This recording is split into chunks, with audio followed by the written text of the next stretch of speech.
नमस्कार मित्रों, आज हम जानेंगे महान कायस्थ राजा प्रताप आदित्य रॉय के बारे में। जिस प्रकार शिवाजी या महाराणा प्रताप ने मुगलों से जम के लड़ा, कभी उनके साथ दोस्ती नहीं रखी, उसी तरह बंगाल में महाराजा प्रताप आदित्य रॉय भी लड़े। और जब तक वे जीवित थे तब तक मुगलों का आधिपत्य बंगाल पर नहीं हो पाया था। वो एक हिंदुवादी प्रवृत्ति के राजा थे, हिंदुवादी राजा थे। वो मुगल को पसंद ही नहीं करते थे, चाहते नहीं थे कि मुगल आए बंगाल पर राज करें। तो आइए जानते हैं उनके बारे में। महाराजा प्रताप आदित्य एक कुलीन कायस्थ राज परिवार में हुआ था। महाराजा प्रताप आदित्य रॉय का जन्म एक कुलीन कायस्थ राज परिवार में हुआ था। इनके पिता का नाम श्रीहरि या श्रीधर था, जो विराट गुहा के वंशज थे। महाराजा प्रताप आदित्य राय जयसोर के हिंदू महाराजा और भारतीय उपमहाद्वीप बंगाल क्षेत्र पर बोरो 12 भूइयां में सबसे प्रमुख थे। 12 भूइयां क्या था कि बंगाल में 12 भूइयां मतलब 12 राजा जो कायस्थ होते थे, इनमें बांटा हुआ था। तो उनका भी एक प्रमुख होता था, मतलब राजाओं का भी राजा होता था, महाराजा होता था। तो उसी तरह से महाराज प्रताप आदित्य रॉय 12 भूइयां के सरदार थे, मतलब सबसे बड़े राजा।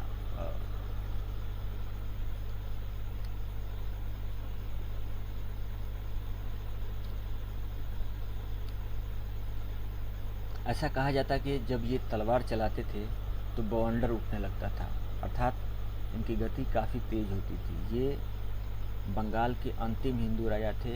इनका साम्राज्य पश्चिम में नादिया, उत्तर 24 परगना, पश्चिम बंगाल, दक्षिण 24 परगना के ज़िले, उत्तर में कुशाल, सुंदरबन और दक्षिण में बंगाल की खाड़ी तक फैला हुआ था। इनका राज्य काफ़ी विस्तृत था, लगभग पूरा बंगाल इन्होंने कवर किया था। आज का पूरा बंगाल कवर किया था, सुंदरबन से लेके और वर्तमान जो बांग्लादेश है, वो सारे इनके अधीन थे। महाराजा प्रताप आदित्य साहित्य, संगीत और ललित कला के संरक्षक थे।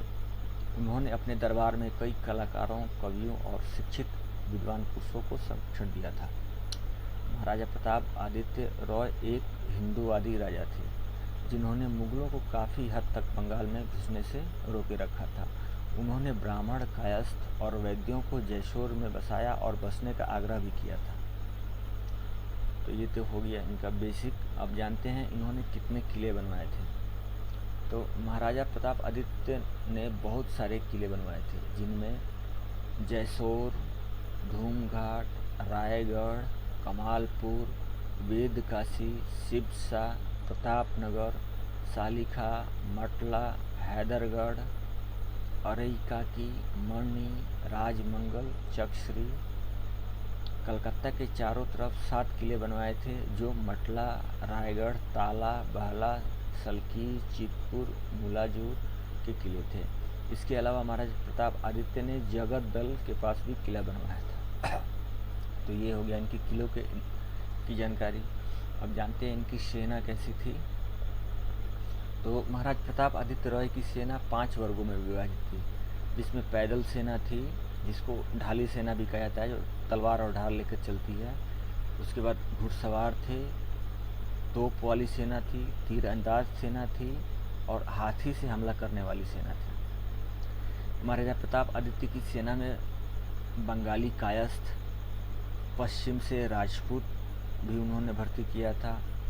इसके अलावा कुछ विद्रोही अफगान सैनिक थे। महाराज की पैदल सेना में रायवंशी और ढाली योद्धा थे, जिसके सेनापति कालिदास राय और मदन मल्ल थे। मदन मल्ल बागड़ी जाति से थे, जिनको बरगा क्षत्रिय कहा जाता है। महाराज के 52,000 ढाली योद्धा, 10,000 घुड़सवार सेना जो प्रताप सिंह दत्त के नेतृत्व में थी। इसके अलावा बहुत सारे कुकी योद्धा भी थे। इसके अलावा महाराज के पास मजबूत जल सेना थी। एक जहाज़ में 64 मल्लाह होते थे। ऐसे 100 से ज़्यादा लड़ाकू जहाज़ महाराज की सेना में शामिल थे, जिनमें से कुछ जहाज़ों के नाम इस प्रकार हैं: पियारा, महलगिरी, पूरब, पाल, मचोया, पशत, देगी, गाछड़ी, बलम, पलवार, कोचा आदि। तो ये हो गया महाराज की सेना का पूरा डिटेल। और महाराज की सेना के समय में एक नृत्य विकसित हुआ था, जिसको ढाली लोक नृत्य कहते हैं। तो ये इसमें ऐसा था कि जब महाराज के सैनिक लड़ाई जीत के आते थे या लड़ाई करने जाते थे तो तलवार लेकर नाचते थे। तो ये जो परंपरा शुरू हुई, इसको ढाली नृत्य वहाँ की लोक नृत्य बन गई, वहाँ की संस्कृति में शामिल हो गई। तो ये ढाली लोक नृत्य वहीं से शुरू हुआ, महाराज प्रताप आदित्य रॉय के समय में शुरू हुआ है। तो इसके बाद क्या होता है कि मुगलों को जब पता चला कि महाराज प्रताप आदित्य रॉय ने उनके चाचा बसंत राय की हत्या करके बंगाल के स्वतंत्र शासक बन गए हैं, तो मुगलों के दिमाग में आया कि अब इन पर कब्जा किया जाए, इनको हराया जाए, मारा जाए। तो उन्होंने अचानक से हमला किया और सालका का युद्ध हुआ। सालका के युद्ध में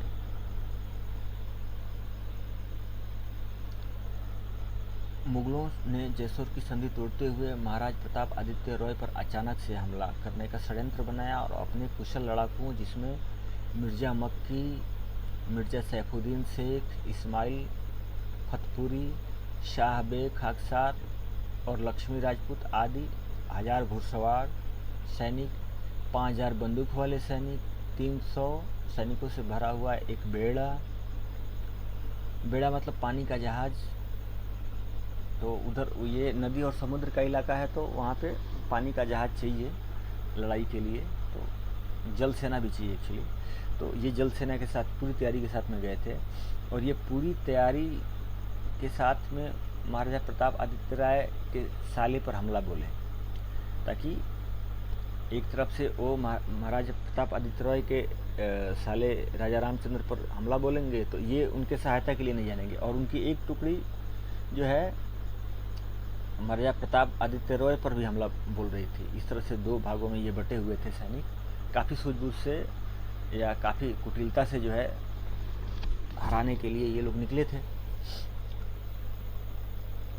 तो इस युद्ध का नेतृत्व जो है प्रताप आदित्य राय के बेटे उदय आदित्य राय कर रहे थे। तो उदय आदित्य राय भी काफ़ी वीर थे।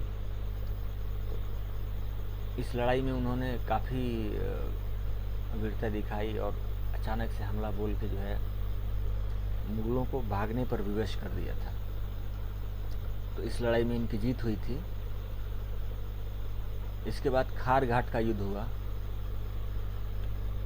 खारघाट का युद्ध मान सिंह जो था, अकबर का जो मंत्री जो था, सेनापति राजा मान सिंह जो राजपूत था, तो उसके नेतृत्व में हुआ था। वो सेना लेके गया था और उसने खारघाट में सैनिकों को घेरा, और यहाँ पे सैनिकों ने हार मान लिया था।